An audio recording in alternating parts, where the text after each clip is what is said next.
Qarang, ajib holatda yangi farzand ko'rgan ayoldan deydilar, hattoki namozi ham so'ralmaydi.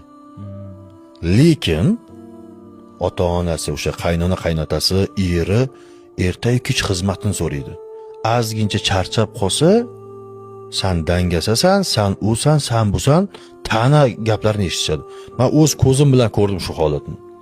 Va chaqirdim o'sha yigitni. Haligi yigit jahlda chiqib keldi-da. Nima bo'ldi desam, shunaqa ish qilmaydi, yotib qoladi. U bolaga bor mehrini, bor vitaminini, bor energiyasini shu sut orqali berib yoradi-yu.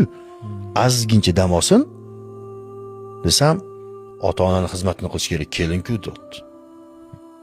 Bunaqa insonlar noinsof insonlar deyiladi.